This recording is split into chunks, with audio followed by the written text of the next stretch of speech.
Do you feel powerless, unseen, unheard, unvalued? Are you living an inauthentic life driven by the expectations and demands of others? A life dictated by your past, your wounds, your scars? Well, it's time to break free.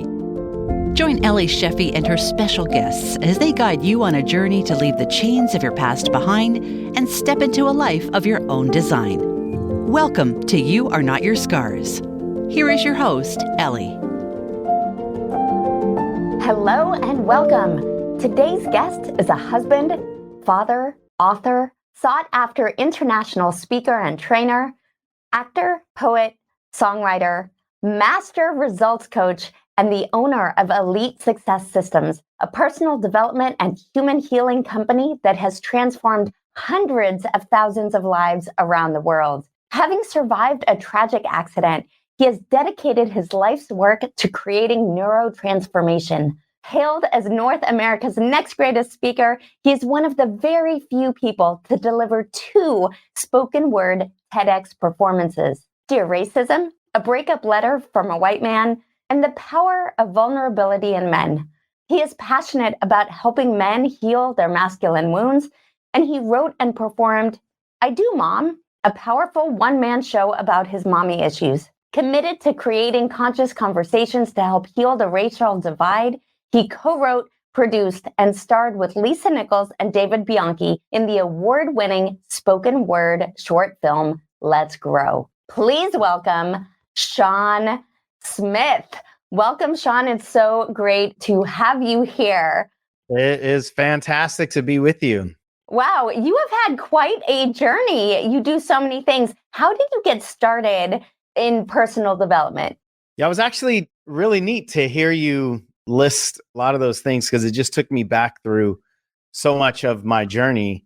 You mentioned the near-death accident. So when I was 13 years old, I was almost killed by a car as I was riding my bicycle. And the details of the accident, if you read the police report and all the details, I mean, I shouldn't have survived.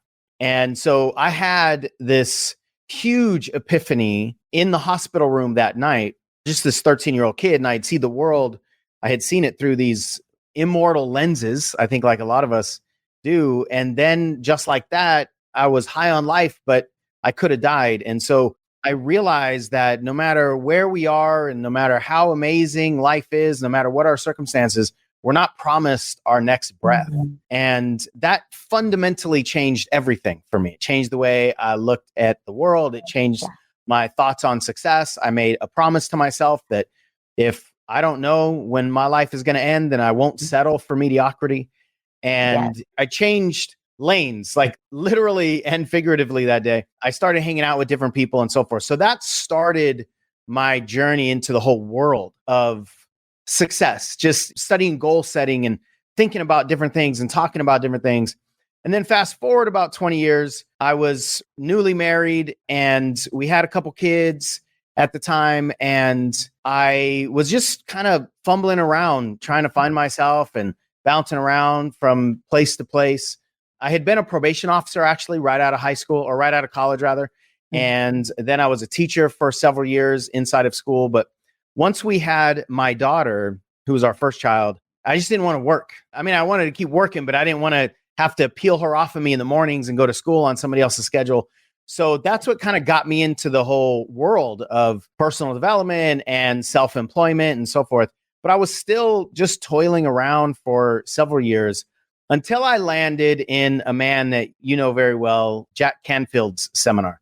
And when I went to Jack's seminars called Breakthrough to Success back in 2005, I believe, it was the first time that anybody had really talked to me about purpose and values and how we actually are in control of a lot more things in our lives than I thought we were in control of. And over the course of those 7 days, I started to touch goals that I hadn't really touched in a while, and dreams and emotions and this sense of purpose. And then I had this really profound and deep experience where I just realized that I'm here for more. I'm here, like I've got something in my DNA that needs to come out of me. And that's what really dove me into this idea that I actually might want to do this work, right? Like be a speaker and write books and actually maybe make a difference in people's lives. So that was the origin of me saying, I think I want to do this thing. Yeah. I find it fascinating that 13, when you had your accident, you got really clear on the fact that time is not promised. And the immortality of youth, shall we say, dissipated, and got intentional about who you were hanging out with and how you were going to spend your time.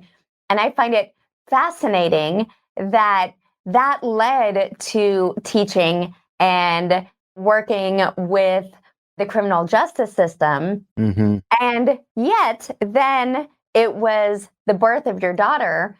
And again, time, not wanting to be on someone else's schedule. That's a really profound, actually, full circle moment. Going back to that, this is the one thing that you can't get more of, that you don't know how much time you have. And really that you want to spend that time with your daughter. You want to be the one to be able to take her to school. You want to be the one to dictate how your time is spent. So I love that full circle moment and that tug that then ultimately led you to Jack and to knowing that you wanted more. I love how you dissected that and put those together. And it's so true.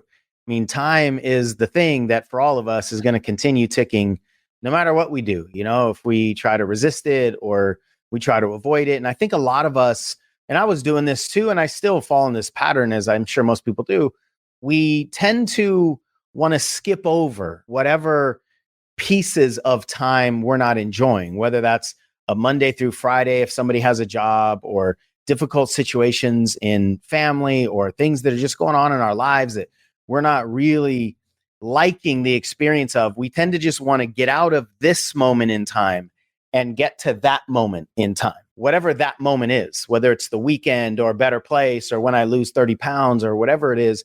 And that causes us to fall into a cycle of not being present. And if we're trying to get out of this moment for whatever reason, then even if we hit that moment, we're in a cycle of not being in the moment anyway. So then when the moment is quote unquote right for us to experience, we actually don't experience it at any kind of deep level because we're just constantly trying to get out of the moment. And then we're just basically running from ourselves. And I know you believe this, that's just not the way I want to live life. Yeah. What life is it if you're constantly running from yourself, right? The beauty is in the journey, in those moments, those magical moments, the good and the bad.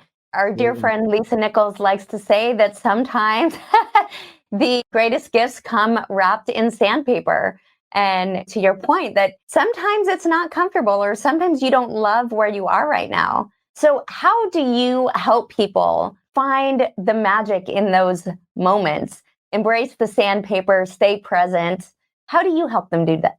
I think, first of all, we have to understand what life offers us, but nothing's a guarantee. And life doesn't really give us any particular experiences, but it gives us access to all of them. And it's really up to us to sort of pick and choose how much we're going to engage in life. And so the idea that we have access, but we're still in control to a large degree. So just because we have circumstances around us, whether they're good or bad, if we don't want to engage, we have all kinds of ways, especially nowadays with smartphones and computers and social media and internet technology and all that. We have a million ways to disengage from the circumstances of life. And if we have some kind of limiting belief or something, and we don't believe that we are made for the positive stuff or we deserve it, then we can disengage or resist and not receive what's available to us. So I think two things are coming to me as you ask the question. Number one, we have to understand that concept that we are in control of what we can touch and what we can access. And then number two, what do we want? I mean, why are we here, right? We throw that word purpose around a lot, but I think a lot of us don't really fully understand, or we don't stay plugged into the depth of that word purpose. What's the point? What's the point of waking up? What's the point of having food? What's the point of communicating with people that you love or people that you have some conflict with? What's the point of life? At a big level, what's the point of life? And I think a lot of people might have some idea of what the grand purpose of their life is, but I think a lot of us don't really focus on what the granular purpose of our life is. And so for me, what I've learned is that part of life is to feel. I mean, that's what makes this human experience sacred, is our ability to feel and process and assess and do all the things that our brain has evolved to do. And yet so many of our behavior patterns are literally detaching us from our human experience. And so if we want a human experience, so when I was 13 years old and I had this huge epiphany in the hospital room, I imagined myself looking back on my life, and I imagined what it would feel like to look back with regret. I imagined looking back and going, what if I wouldn't have gotten addicted to drugs? And what if I wouldn't have become addicted to alcohol? And what if I wouldn't have joined the gangs? And what if I wouldn't have sabotaged myself? And what if I would have really given my all? What could I have become? It was almost like visiting the future and imagining a life that didn't go well, but then taking responsibility and ownership in that moment when it was too late. And so that's why I made the promise to myself that I will never have that conversation with myself. And not that I haven't done a lot of things that I regret, or it's not like I've operating at 100% capacity all the time, but at least like the big decisions. And one of the promises I made to myself is I want to live while I'm alive. And so part of living is feeling. And the beautiful thing about our abilities as humans is that we also get to relate to our feelings. And what most of us are trying to do is we're trying to avoid the negative feelings. And so we think there's a way to only turn off the negative feelings, but turn on the positive feelings. And that's not possible. Your feelings are just like a single switch. They're either all on or they're all off. So when we understand that, if we want to feel the depth of sacredness in life, then we have to feel. And that is a moment by moment decision.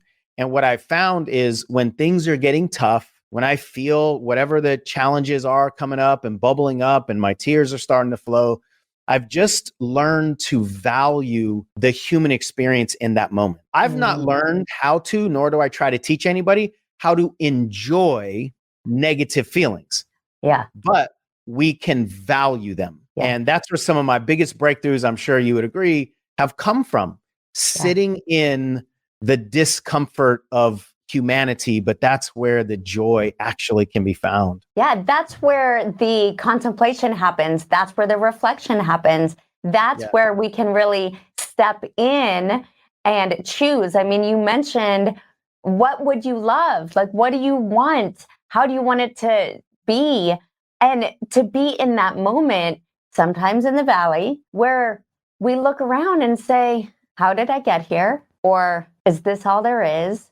Or where we say, I don't want to live like this anymore. These feelings that I'm having, or these experiences that I'm having, or the circumstances that I am experiencing are not the life that I desire. They're not what I want. And sometimes you got to hit that rock bottom to get that fire in your belly to then step forward. But I love the framework of, it's not about enjoying the feelings. It's about being present with them and embracing the journey, the human experience, the feelings and the sensations of being alive. Yes. I love that framework, how you described it. It's really powerful. I wrote a poem recently with a couple stanzas that speak to this, and I'd love to share them if you don't mind. Yes, please. This isn't the full poem, but there's just a couple stanzas in here. And I write, so it's time to pay all your emotional bills, to release all the guilts, release all the ills, find peace in the valleys and pride in the hills. Or maybe it's the opposite. Maybe the hills give us peace, but the valleys yield pride. Theirs are the tales you shouldn't dare to hide, because the climb back up is what makes you strong. Those lyrics give more meaning to your sacred song. It's everything that you were just talking about. It's like we actually, not only do we have more presence in the valleys when things aren't going well, at least access to presence, that's what makes us reflect. And that's what makes us ask questions. And that's what causes us to touch something that when we're riding high, we generally don't touch. And when we have to answer certain questions and learn certain lessons about how did I get here and what kind of life do I want to live, adversity is really the only thing that causes us to ask those questions. And the answers to those questions are the ones that give us the biggest breakthroughs going forward and ultimately give us the joy that we feel is missing in those moments when we're in the valleys. So if we learn to just embrace that human journey, it's insane what we have access to. And it really saddens me that so many of us are programmed to do the opposite. Yeah. So many of us are programmed to just avoid all feelings and avoid adversity and pretend everything is great, because then we miss out on all the things that we just talked about. Yeah. And you dive into this particularly with the work that you do with men and healing their masculine pain. So talk to us a little bit about that. Whew. I can feel, like, even when you just bring that up, I feel the resonance of that in my body. You know, you mentioned the one-man play that I did a few years back, and it's called I Do, Mom, and it's about my relationship with my own mother and what I learned in the process of going in and doing my own research for that play. And just to give you a real quick backstory, I had a terrible relationship with my mom growing up. She was the bad guy in my story. I just decided that she didn't love me. She wasn't the mom that I was supposed to have. And so I pushed her away. And I did that for multiple decades. And when I got into the personal development work, I still had so much of the residue built up that even though I wanted to change, I didn't know how. I couldn't just flip the switch and all of a sudden just be loving, even though I know this woman gave birth to me and she's my mom and the only one that I'll ever have. I knew all that stuff, but I couldn't actually make the shift until I really went inside and I explored why I chose her as the bad guy in my story. Why did I demonize her? Why did I pull away? And ultimately, what I found is what I now call the masculine wound. And what that means is the energy of masculinity, which is not only male, women have it as well, and men have femininity too.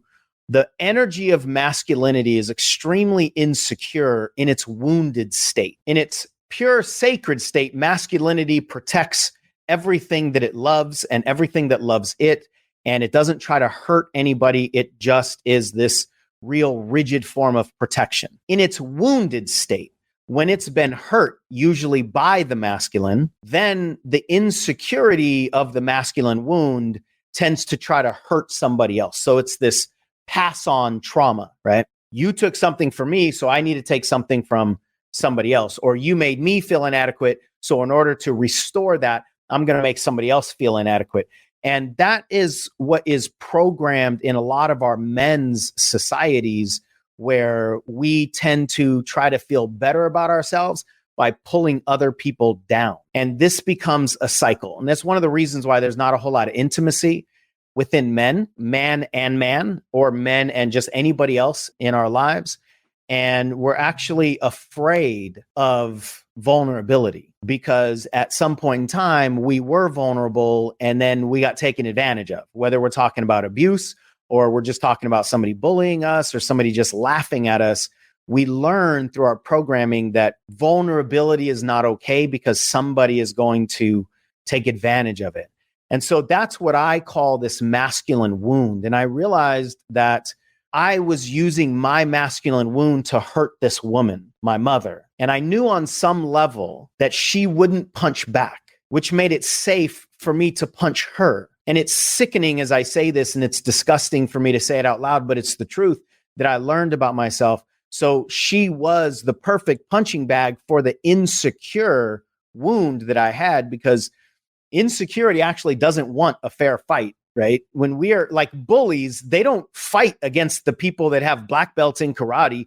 Bullies fight against the people that they perceive won't fight back because they perceive a weakness. And that's the way this wound operates. So that's what I was doing with my mom. And it was only through deep, deep work and exploration and reflection that I recognized that the ammo I was using on my mom was my own pain and my own shame and my own insecurity.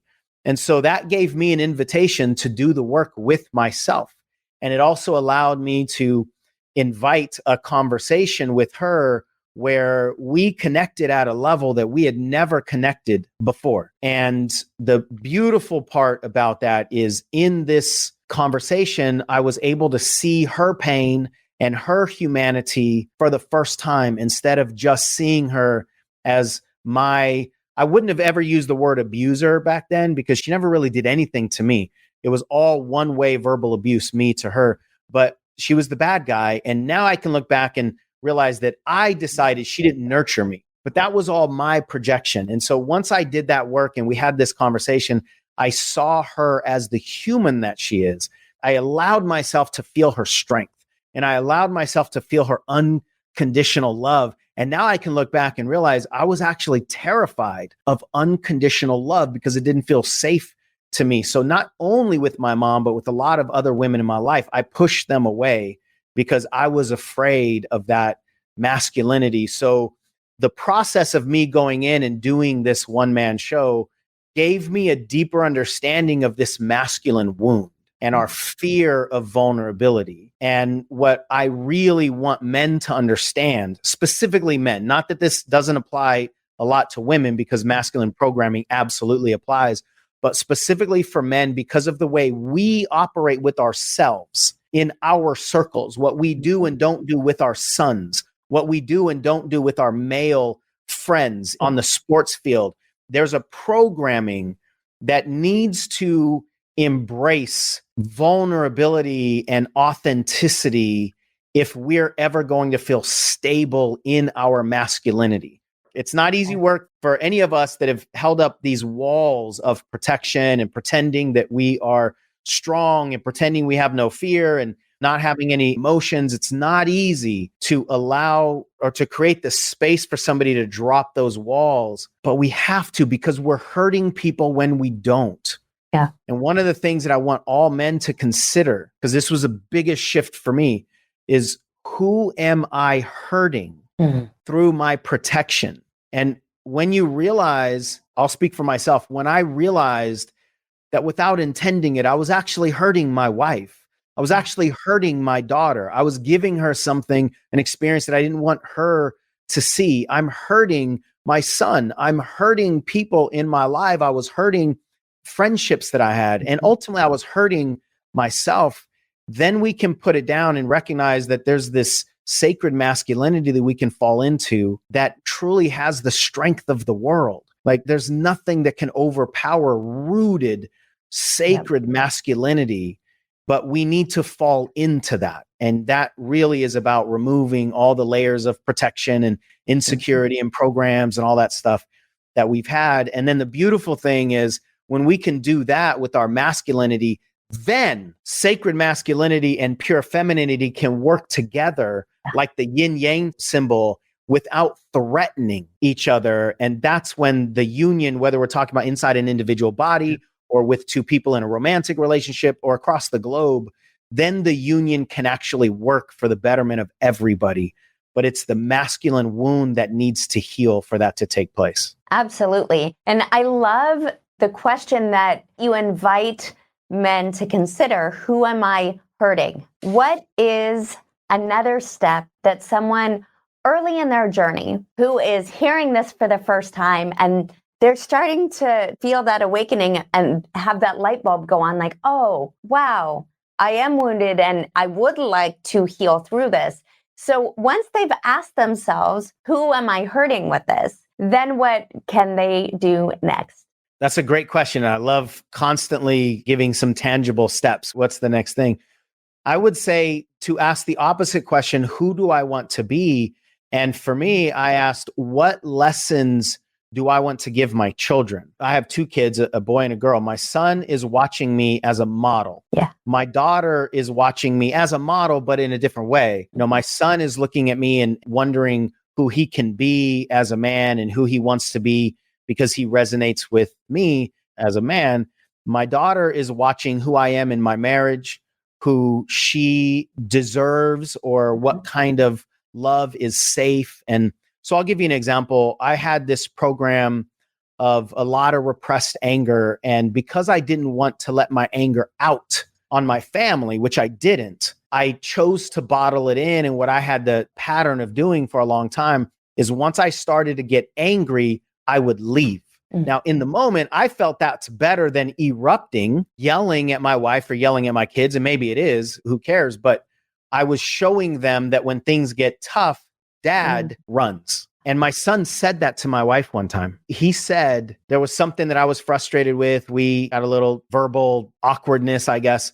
And I left. And it was in a supermarket. And I just walked away and went to another lane because I didn't want to blow up on whatever it was. And my wife told me later that Exley's my son's name. She said, yeah, Exley said dad left like he always does. I mean, I feel the pain in that, like he always does. And so it caused me to ask a different question. What do I want to show him? And a lot of times we don't know what actions to take. This kind of goes back to the purpose idea because we don't know actually what we want to do or how we want to be or what we want to teach. So for anybody that has children, this is an easy one for people that have biological kids or adopted children, or really anybody that's in your family looking up at you.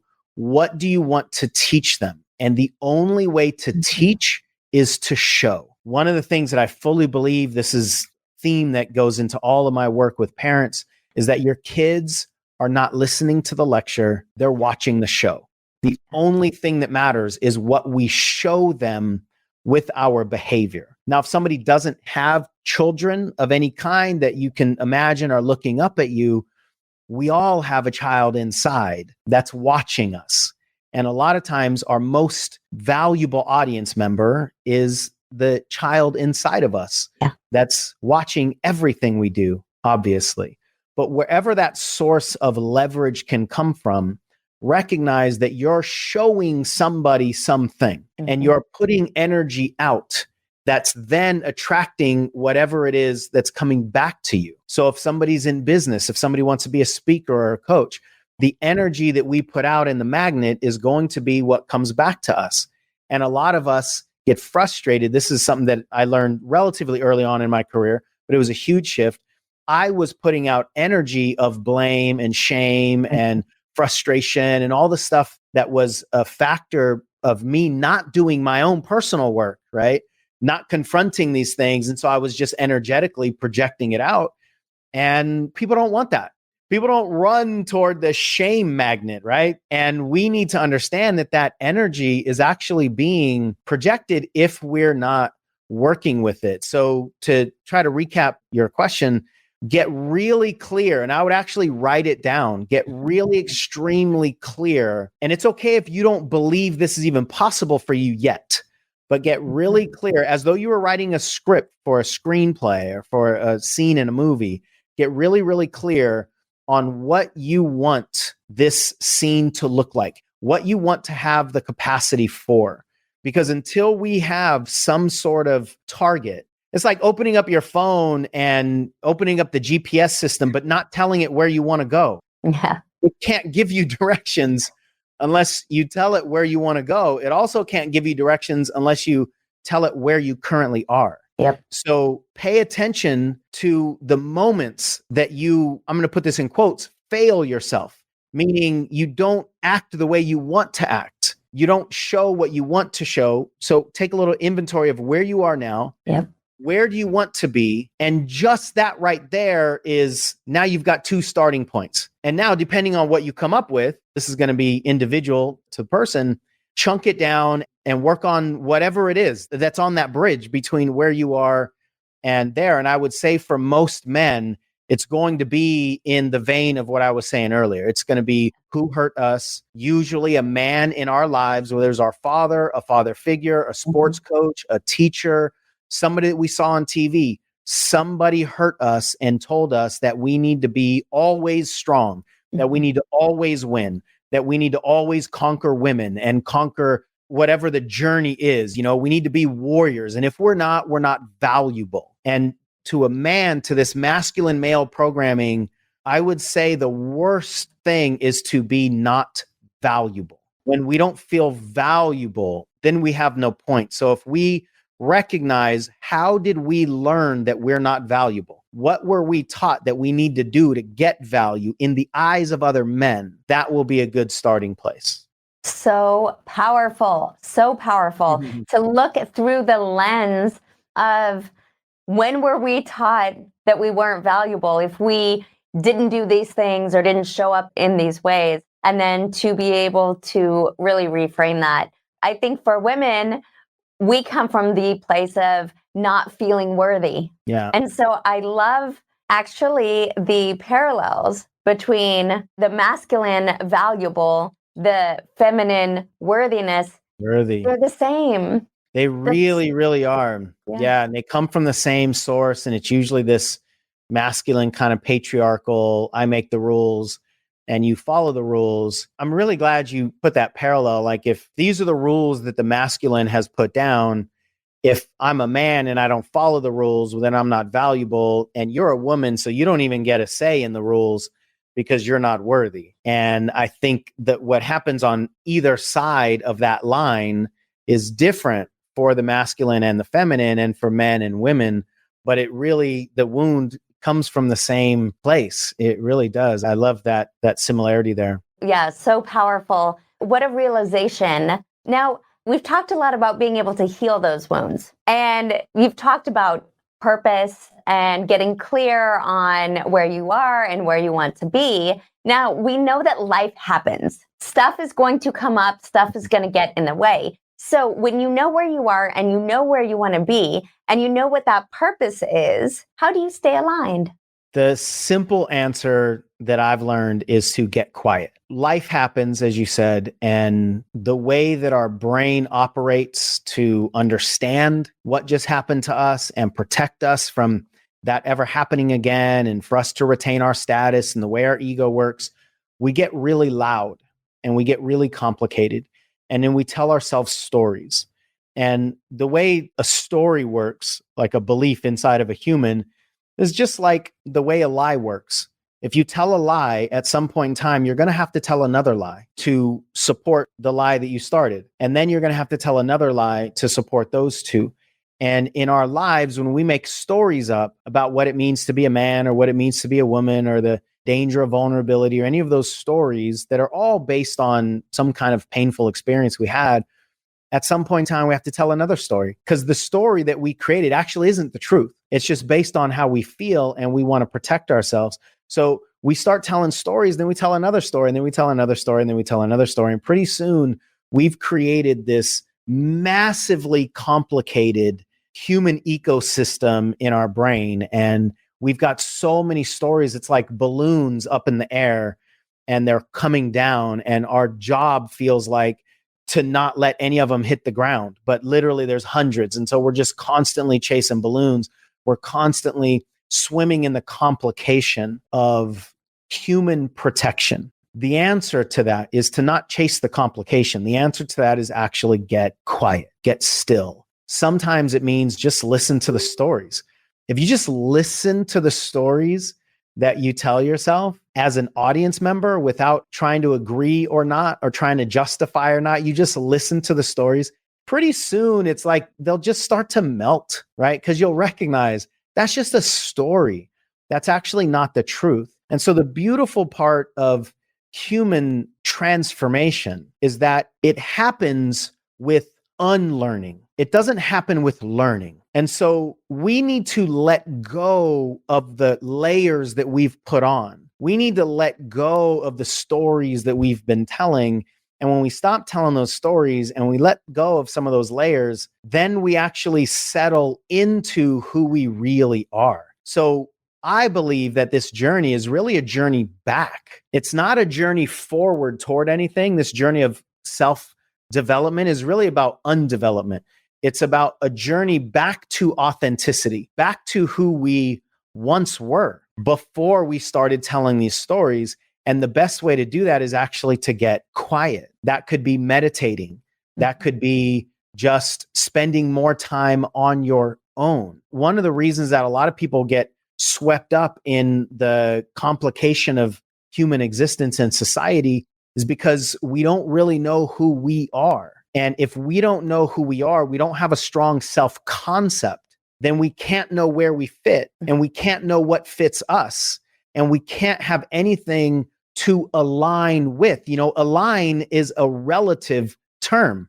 Yeah. In order to be aligned, you have to be aligned with something. So in order for your goals and your beliefs and your dreams and your network of people and all those things to be aligned with your authenticity, you need to know what your authenticity is. Yeah. They need to be aligned with something.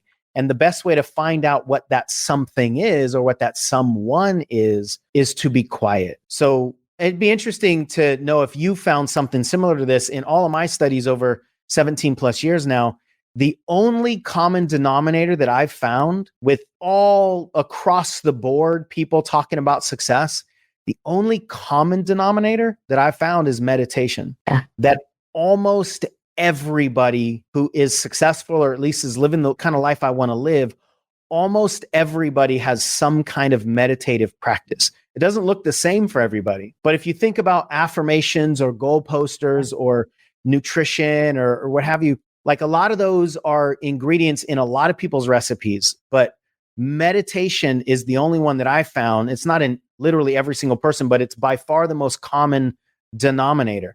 And I think the reason is because of the stillness. Like I said, let's get real and let's look inward and let's start listening to our own radio station, which has a lot to say if we listen to it, rather than everybody else's thoughts on podcasts and YouTube videos and books. And all that stuff is good, but it's still somebody else's thoughts. And so we need to start listening to our own thoughts. And that's going to be how we reconnect and reintegrate and realign with ourselves. Yeah, I love what you're talking about of shedding the external, of stripping away all of those layers of the programming that we've picked up along the way, of the things that teachers told us, oh, well, you are this, or you should be this, or success looks like this, or that our parents told us, or that our religion told us, or that social media told us, or that the bully told us. Just all these little bits of programming that we have absorbed along the way that are then compounded by our day-to-day experiences and the stimuli, what we see in advertising, what we see on television, what we hear on the radio and on podcasts. And so I love the point of, to get clear, it's about getting still, coming home to yourself, stripping away all of the external, listening to yourself, coming home to yourself, asking yourself what you want, who you are, what you value. I love your point earlier about how you want to show up, what you want to demonstrate, what you want to model. Come home to yourself, because to your point, we know when we are still and quiet, the answers are within. And now I know so many of the audience is going to say, whoa, that sounds really scary. And what do you mean be still? And what do you mean meditate? And what do you mean feel the feelings? All of that sounds really scary. So what is a tip that you have for navigating that fear and that uncertainty? And what's the most important lesson that you personally have learned about overcoming fear?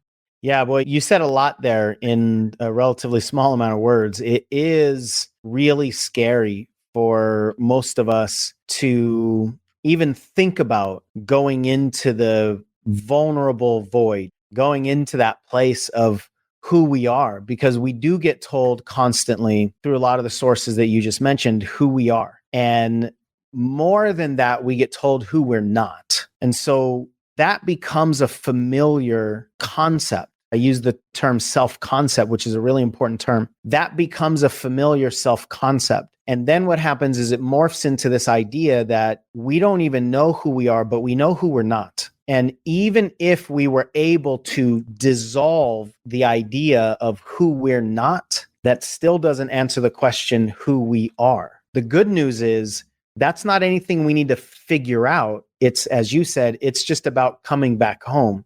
And when we start to dissolve and challenge all of the programming about who we're not, we are actually slipping back into who we are.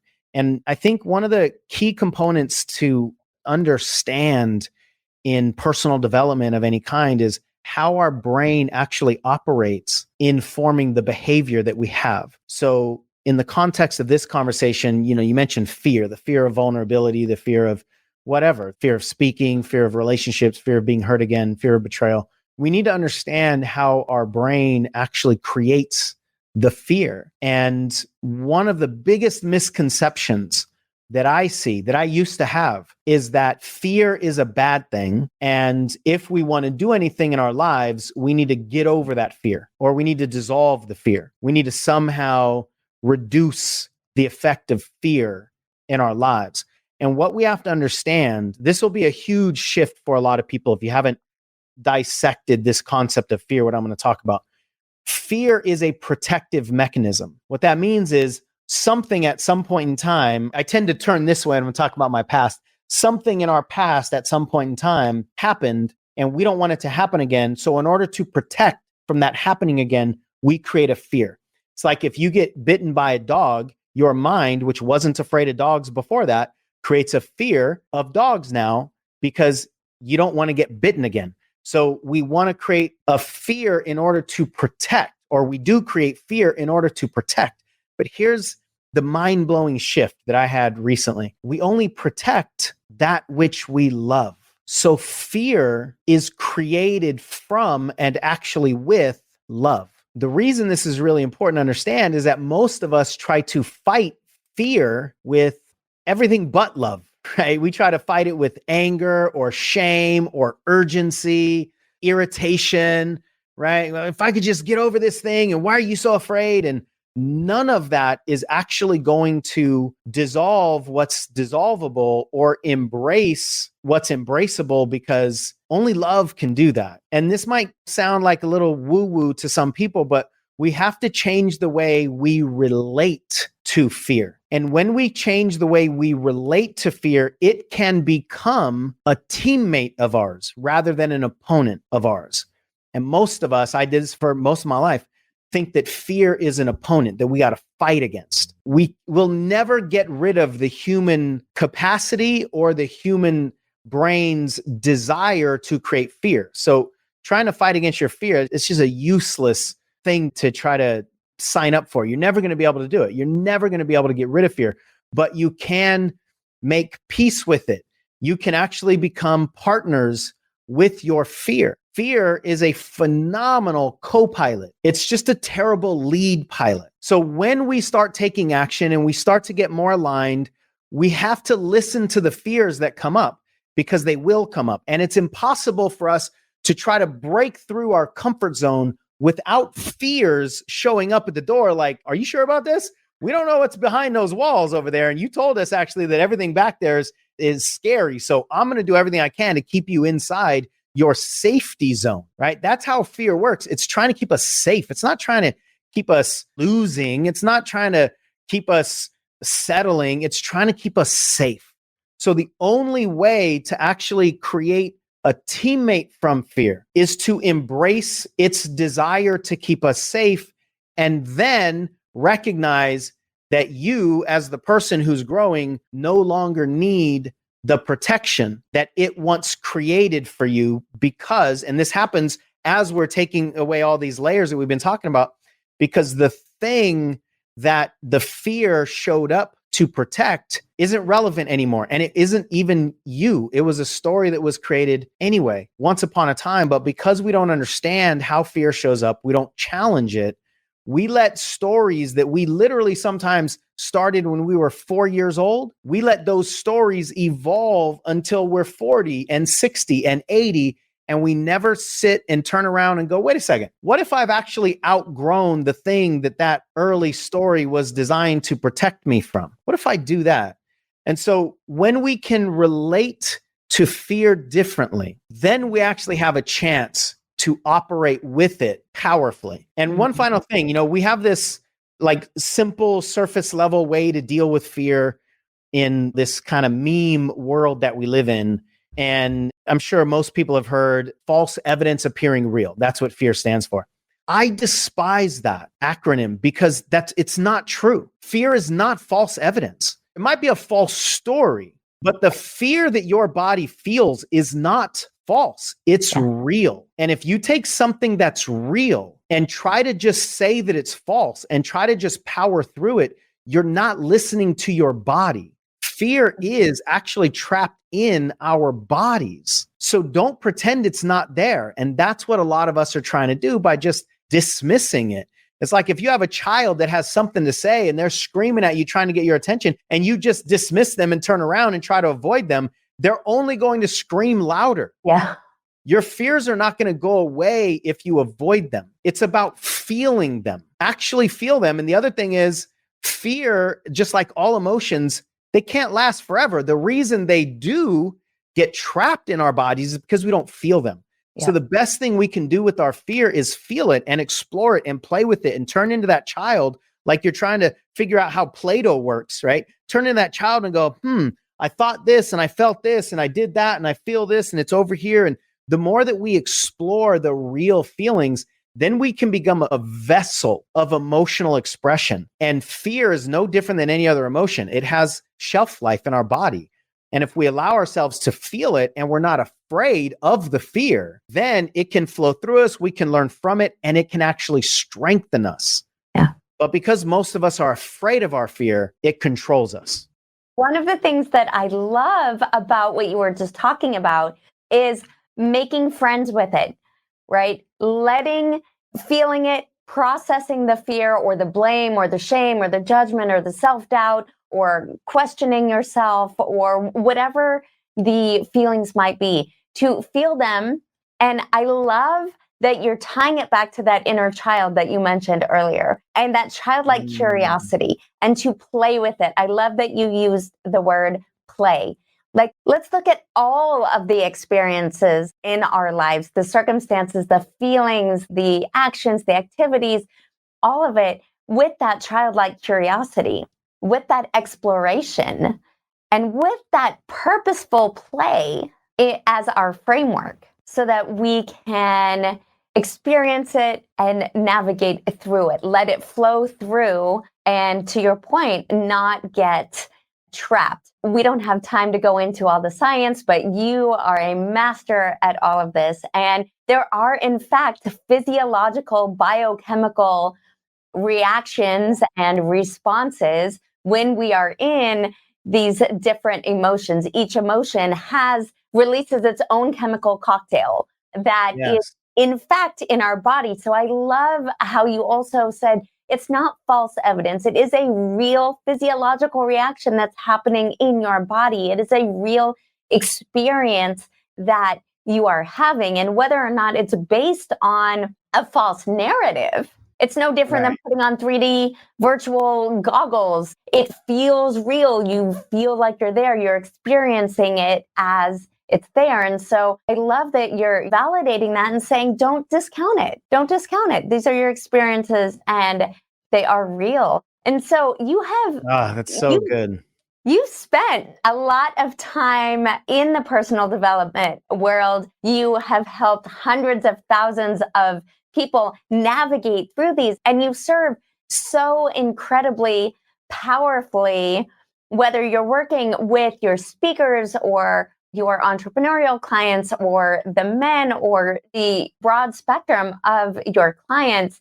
And along your journey, you've been privileged to be mentored by some of the best. So what's been the most powerful piece of advice that you have learned from one of your mentors that now you embody, you model, and you pass along to the people that you serve? Well, it's tough to try to boil it down, but I'll give you what's on my mind as you ask that question. It's the main concept that I believe is so powerful is high intention, low attachment. And I learned this from Jack Canfield. I don't know if he created it or learned it from somebody else. High intention, low attachment is you have an intention on achieving something, feeling something, whatever your purpose is. you have an intention for that, and you have an attachment to that much bigger game plan. But then you have low attachment to how you're going to get there. Most of us have the opposite. Yeah. Most of us have high attachment to how we're going to get there. And if anything shows up differently than what we had previously hoped it would look like, then we get scared. And then we don't like the way we feel. And then we're afraid of our feelings, and all these things that we've been talking about kick in. And then we try to find our stability in the process. And instead of recognizing, it's like if you have somewhere to go that's 5 miles away and there's a 30-car wreck on the freeway that otherwise would be the way to go, would you just sit there? And let's say you have to be at a wedding that starts at a certain time. You're just going to sit there and just wait for the cars to be pulled off the road? No, you're going to find a detour because you actually have commitment to getting to the wedding. You're more committed to getting to the wedding than you are to going on this freeway. Yeah. But in life, we tend to not do that, right? We're committed to the freeway. Yeah. We're committed to what's on that path. And that causes us to be really rigid. And it actually causes us to not trust ourselves. Going back to this whole conversation of fear, we're so rigid with the rules that we're not supposed to be afraid that when fear does show up, we don't know what to do with it. And then we stay stuck. And I mentioned the acronym, false evidence appearing real. My acronym is face, embrace, ask, and release. It goes back to what you said about curiosity. Just ask the voice. What do we have to be afraid of?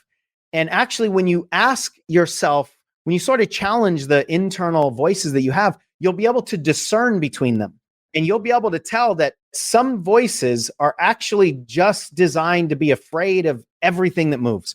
And some voices are designed to be afraid of settling. Mm-hmm. And some voices are designed to say, I'm not telling you not to go there, but don't go there in that lane because this lane is better. So we need to be able to discern who we are and our own voices. And then back to this high intention, low attachment idea, what happens is most of us get the idea that this is the way to succeed, whatever this way is, whether we're talking about losing weight or romantic relationships or being successful as coach or a speaker or making money or whatever. We get so rigid with the path. And then the problem is we only trust the path. That's one of the reasons why so many people, especially in the personal development world, ask how-to questions. How do I get over my fear of speaking? And I'm one, and I'm sure you're like this, Ellie. It's like, well, what's your fear of speaking? There's no such thing as just a one-size-fits-all approach to remove an individual issue.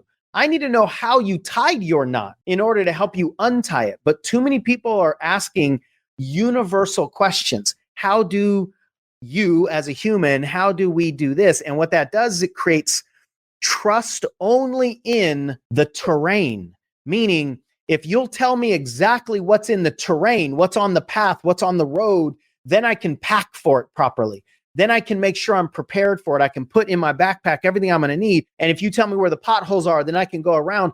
But what that does actually is it decreases trust in self. And so what most of us are doing is we're trusting the terrain instead of trusting the traveler. So the more that we can take this high intention, low attachment concept and apply our external attachments to internal attachments, instead of trusting all the things and everybody out there, we trust ourselves. You know, I always like to say, if you know you got to go around a corner, you can't see what's around the corner, but you know you will be there. So what if your trust was in yourself? What if you trusted your resiliency, right? I believe that your getting back up muscle is way more powerful and important than your never get knocked down muscle.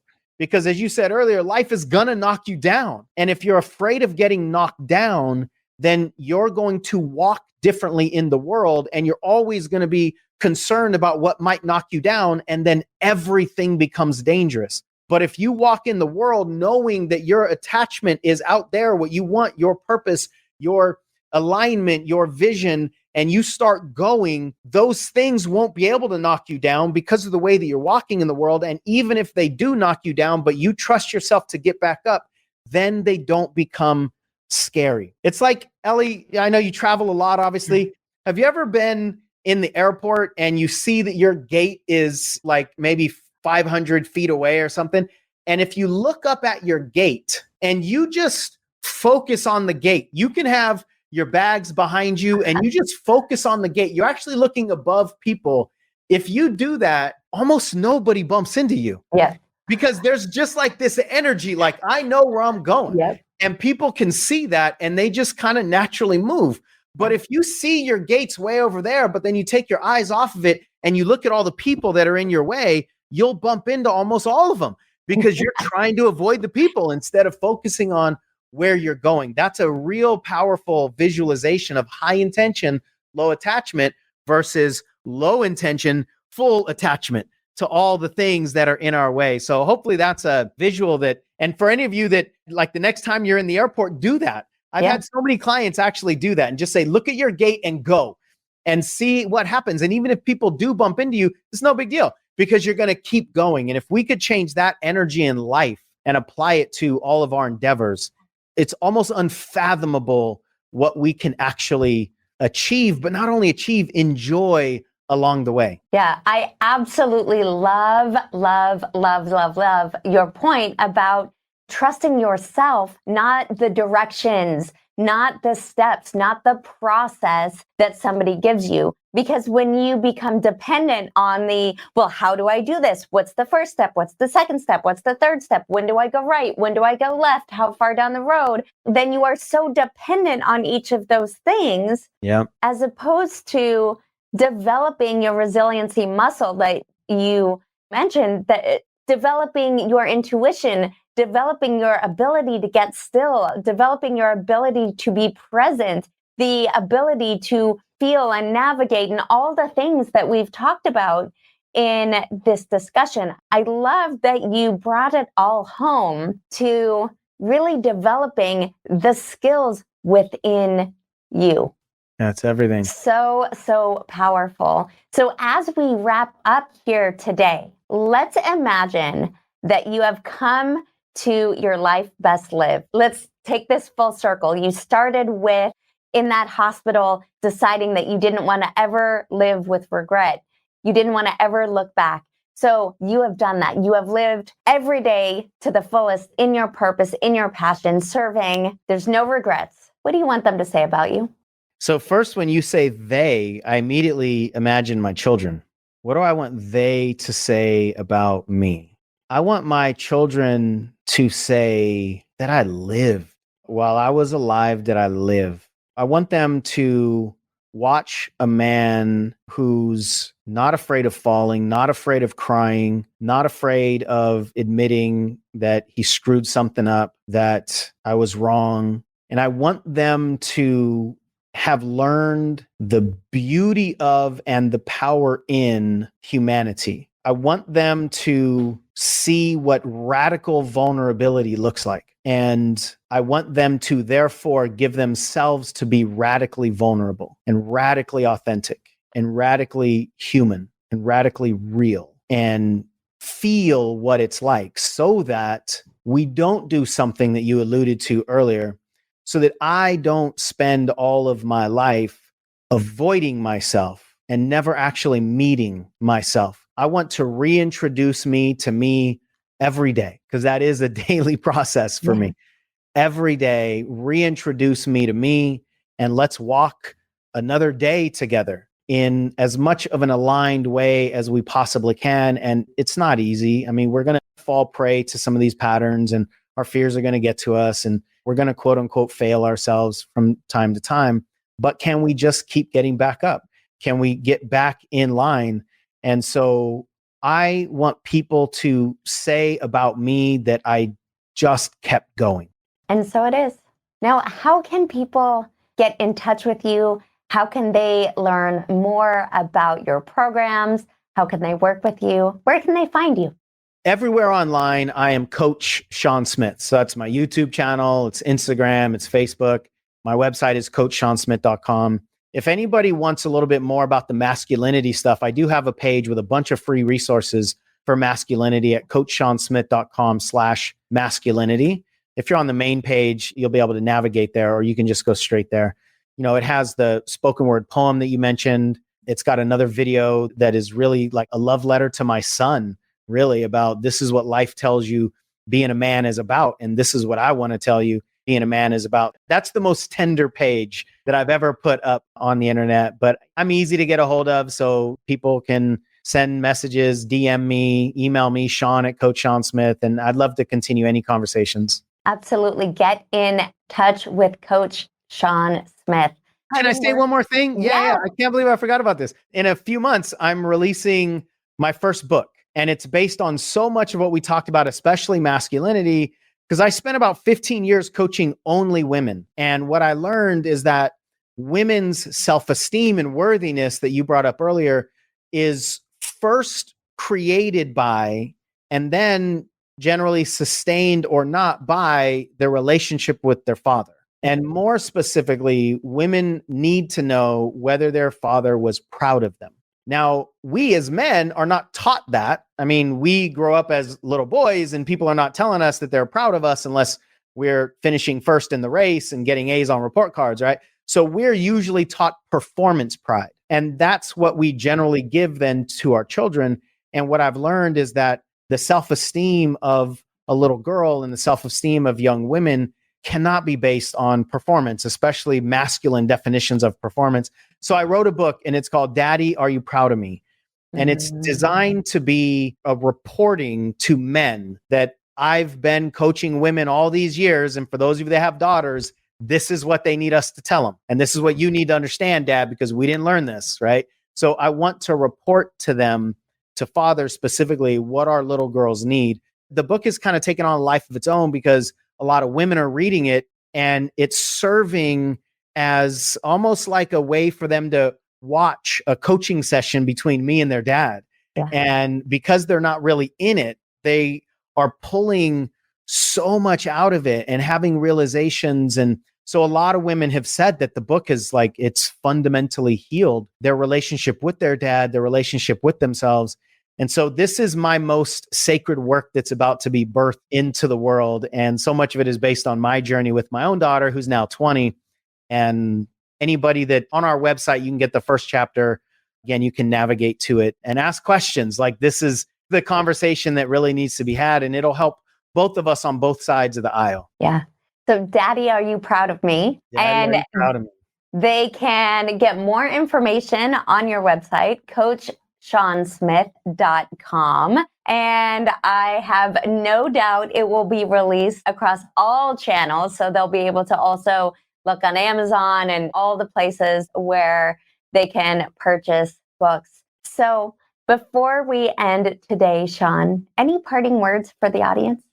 Yeah, I'm going to share my father's parting words to me. He passed away about 11 years ago. And in our final conversation, I asked him what wisdom he could pass on. How can I live his legacy, my legacy? And with no hesitation, Ellie, and he was all drugged up at the time. He had pancreatic cancer, and so his body was failing him. But even through all of the drugs and the circumstances, just with no hesitation, he said, Shawnee, be who you can be, do what you can do, and live a good life. And with that, he essentially dropped the mic and passed away the next day. The final words that were delivered with such a beautiful, powerful wisdom. And every day I try to live up to them in some way. So to everyone else listening to this, be who you can be, do what you can do, live a good life. Amen. Thank you so much for being here. Thank you for all of the good that you do in the world, for how you show up, for all of the things that you model, for your presence and your power and your grace and your vulnerability, and the tens and tens and tens of thousands of people that you serve on a regular basis, and to the millions of people that you serve around the world. We thank you. Thank you, Ellie. It's an honor. Till next time. Thank you for listening, and I hope you enjoyed this episode of You Are Not Your Scars. Be sure to implement the tools and strategies shared today as you create a limitless life. Know that you are worthy, you are resilient, you are unbreakable, and you are unstoppable. Find more episodes of this podcast at youarenotyourScarsPodcast.com. While you may have been forged by fire, you are free by design.